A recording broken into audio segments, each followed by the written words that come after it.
നിലമ്പൂരിൽ തെരഞ്ഞെടുപ്പ് പ്രചാരണത്തിൽ സജീവമാവുകയാണ് സ്വന്തം എം എൽ എ കൂടിയുള്ള പി വി അൻവർ. എങ്ങനെയുണ്ട് ഇപ്പോൾ പ്രചാരണം, എങ്ങനെ പോകുന്നു? അൽഹംദുലില്ലാഹ് ഉഷാറായി പോകണം.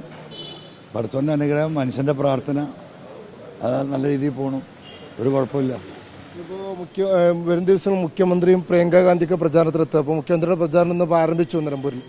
മുഖ്യമന്ത്രി പ്രചാരണം നടത്തുന്നത് നല്ലതല്ലേ? അദ്ദേഹത്തിൻ്റെ പ്രചരണമാണ് നിലമ്പൂരിൽ വരേണ്ടത്.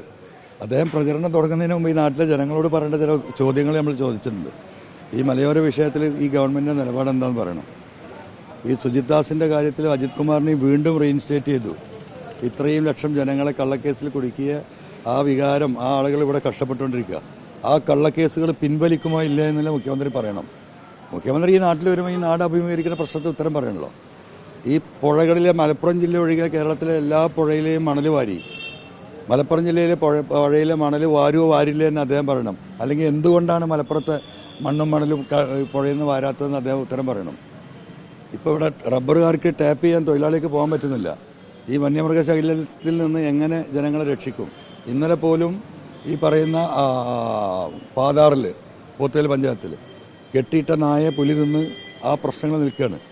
ഇതിനെന്താണ് ഉത്തരം? അതാണല്ലോ ഇവിടെ ഒന്ന് പ്രചരണം നടത്തേണ്ടത്. അല്ലാതെ മരുമോനിസവും അദ്ദേഹത്തിൻ്റെ മേന്മയും പറയാൻ കുറേ ബോർഡുകൾ വെച്ചുകൊണ്ട് എന്തിവിടെ ഒരു ബോർഡിൽ പോലും എവിടെ കാണുന്നില്ല.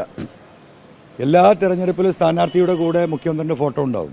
ഇവിടെ LDFൻ്റെ സ്ഥാനാർത്ഥിയുടെ കൂടെ എന്താ മുഖ്യമന്ത്രിയുടെ ഫോട്ടോ ഇല്ലാത്തത്? എന്തേ തെരഞ്ഞെടുപ്പ് കമ്മിറ്റിയാണ് തയ്യാറാവാത്തത്? അപ്പോൾ ജനം തിരസ്കരിച്ചിരിക്കുകയാണ് മലയോര മേഖല അദ്ദേഹത്തെ. അപ്പോൾ അദ്ദേഹത്തിൻ്റെ ഫോട്ടോ വെച്ചിട്ട് ഇനി 2 വോട്ട് കളയേണ്ടെന്നല്ല ഇവിടെ തീരുമാനമായതാണ്. അപ്പോൾ ആ പ്രചരണം എനിക്ക് ഗുണകരമാവും.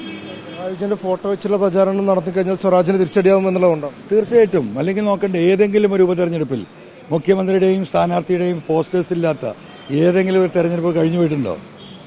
അപ്പം എന്നിട്ടും അദ്ദേഹം തിക്കിത്തിരക്കി വരികയാണ്. പാർട്ടിയുടെ ആഗ്രഹം അദ്ദേഹം കൊണ്ട് വരരുതെന്നാണ്. പക്ഷെ അദ്ദേഹം വരികയെന്ന് പറഞ്ഞാൽ തടുക്കാൻ പറ്റുമോ? അതാണ് വസ്തുത. അതുകൊണ്ട് UDFൻ്റെ പ്രചാരണത്തിന് വേണ്ടി അടുത്ത ദിവസങ്ങൾ തന്നെ പ്രിയങ്ക ഗാന്ധിയും ഇവിടെ പ്രചാരണത്തിലെത്താൻ പോകും. സ്വാഭാവികമല്ല, അവരുടെ പാർലമെൻറ്റ് മണ്ഡലം, അവർക്ക് പ്രചരണത്തിൽ വരാതിരിക്കാൻ കഴിയില്ലല്ലോ. അതിനൊക്കെ ആ രീതിയിൽ നമ്മൾ കണ്ടാൽ മതി. വലിയ വിജയത്തിലേക്ക് പോകുമെന്നുള്ളതാണ് അവരുടെ കണക്കൂട്ടൽ. അല്ല, ഇവിടെ ജയിക്കാൻ പോകുന്നത് ജനമാണ്. ആ ജനത്തിൻ്റെ വിവരം നമുക്ക് 23-ാം തീയതി അറിയാൻ കഴിയും. ഇവിടെ ഈ തെരഞ്ഞെടുപ്പ് എന്ന് പറയുന്നത് ആൻറ്റി പിണറായിസമാണ്, ആൻറ്റി മരുമോനിസമാണ്, ജനങ്ങളുടെ നിലനിൽപ്പിനുള്ള പോരാട്ടമാണ്. ഈ ഭൂമിയിൽ ഈ കാട്ടിൻ്റെ 70% ഈ ഫോറസ്റ്റിൻ്റെ അകത്ത് മനുഷ്യൻ എങ്ങനെ ജീവിക്കും?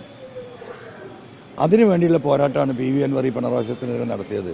അതിൽ ജനങ്ങൾ എന്നോടൊപ്പം ഉണ്ട്, അവരെ പ്രാർത്ഥനയുണ്ട്. തെരഞ്ഞെടുപ്പിലെ വിഷയം മാറിപ്പോയി. അവസാനമായപ്പോൾ welfare party, PDP, Hindu Mahasabha, അങ്ങനെയൊക്കെ വിഷയം മാറിപ്പോയോ നിലമ്പൂരിൽ? അതൊക്കെ നിങ്ങളെ പത്രങ്ങളിലും ചാനലിലും അല്ലേ. ഇവിടെ ജനങ്ങൾ അതൊന്നും ചർച്ച ചെയ്യുന്നില്ല. ഇവിടെ ജനങ്ങളുടെ ചർച്ച മനുഷ്യന്മാരെങ്ങനെ ഇവിടെ ജീവിക്കാൻ കഴിയും ഈ വന്യമൃഗത്തിൽ നിന്നാണ്. അത് മാത്രമാണ് ഇവിടുത്തെ ചർച്ച.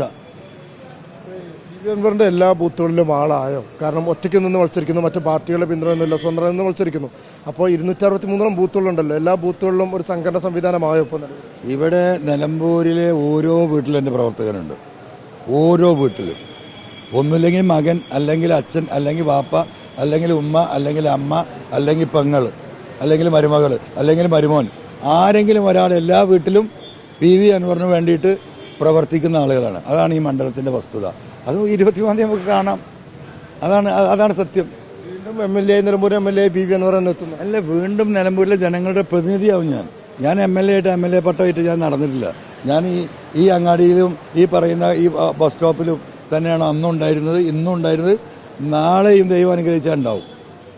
എന്തായാലും വലിയ വിജയപ്രതീക്ഷയിൽ വലിയ തെരഞ്ഞെടുപ്പ് പ്രചാരണമായി PV അൻവർ നിലമ്പൂരിൽ സജീവമാകുന്നുണ്ട്. ഓരോ ദിവസങ്ങളിലും ആദ്യമുണ്ടായിരുന്നതിനേക്കാൾ കൂടുതൽ പ്രചാരണത്തിലേക്ക്, പരസ്യ പ്രചാരണത്തിലേക്ക് PV അൻവർ ഇറങ്ങുന്നു എന്നുള്ളതാണ്. പക്ഷേ അപ്പോഴും വ്യക്തിഗത മീറ്റിങ്ങുകളിലൂന്നി, പ്രാദേശികമായുള്ള വ്യക്തിഗത കൂട്ടായ്മകളിലൂന്നിയുള്ള വ്യക്തിഗതമായി തന്നെ, അത് മാധ്യമങ്ങളെ കൂടെ കൂട്ടാതെ പരസ്യ പ്രചാരണങ്ങളില്ലാതെയുള്ള ഒരു പ്രചാര രീതിയാണ് ഇപ്പോഴും PV അൻവർ അവലംബിക്കുന്നത്. നിലമ്പൂരിൽ നിന്നും video journalist Saji Nilambur, reporter Ashkar Ali Karimba, reporter.